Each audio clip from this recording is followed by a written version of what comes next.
24 plus hours for some of them. So they are getting briefed, and hopefully we'll have an update for you by mid-morning. They are hoping to have a cause of this fire by later tonight. Now, a full investigation will start once everyone is briefed. Until then, it's only been simply monitoring the situation. No cleanup has started. This cleanup won't start until they know exactly what caused this situation. Again, the situation has just been monitored all night to make sure it's safe for those investigators to come in. Now, investigators might have had an idea of what happened. They might have had a couple ideas of what happened yesterday that caused this massive fire. Huge smoke plume yesterday, many explosions, and ended up having to evacuate about a mile radius of this area.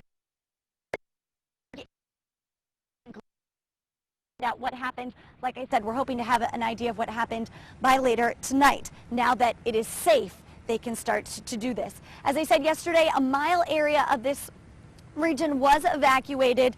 Today, the only business that is closed is this Permafix building. All the other buildings have reopened. Power has been restored, and all roads, except the James P. Rogers Circle, which is here where this Permafix building is, it has been opened. Power is back.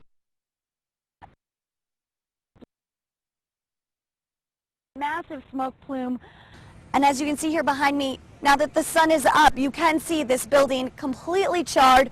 Fortunately, the Georgia Petroleum gas tanks were not hit by fire. They could have been so much worse if they had caused fire, again, creating a bigger explosion. About 40 fire crews were out here yesterday containing that fire, unfortunately not having it spread. The fire was out by 4:30. 3 people were injured. 1 was life-flighted. We don't have a status on their condition at this time. The plant processes off-spec consumer products, aerosol cans, ink paste, and various contaminated debris. Again, it had hazardous and non-hazardous material. We will have you more updated later on here on Good Day, and again, hopefully the cause to this fire later tonight. We'll be back with more Good Day. Stick around.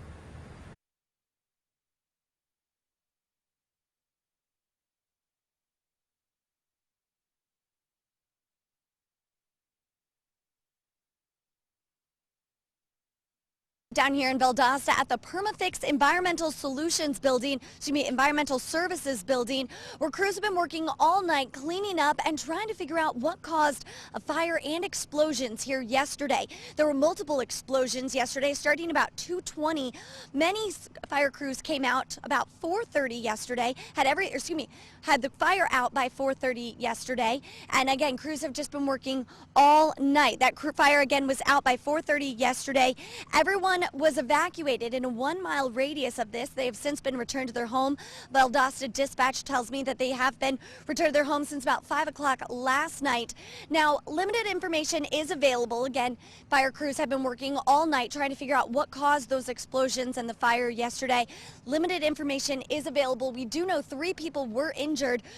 All three were taken to the hospital. 1 was life-flighted to the hospital. Again, no word on their condition as of right now. Now, again, you can see the roads are blocked coming in and out of the plant here. The Ryder Transportation Services building is open along with all the other buildings here. However, you cannot get to the plant at this time because, again, crews and investigators are working to figure out what happened. Now, a little bit information on the Permafix Environmental Services Building. Their website says they provide safe, compliant, and environmentally responsible nuclear services and radioactive waste management solutions. Everything was evacuated yesterday because there were hazardous and non-hazardous materials. Again, everyone has returned to their home according to the Valdosta Dispatch Department. Now, if you can see here behind me, I know it's dark, guys, but there are a couple barrels behind me. Those appear to be unharmed. What does look scorched is the building. The outside of the building appears to be scorched. There is a kind of a white cloudy material out in the air. I'm told that's fine. That is non-hazardous. It is simply water vapor, again, from all the water that was used yesterday to put out the fire. Once we have more information, we'll be sure to update you. Again, information is still coming in as it is pretty early here in the morning, and crews have been working all night. Live here in Valdosta, back to you guys in the studio.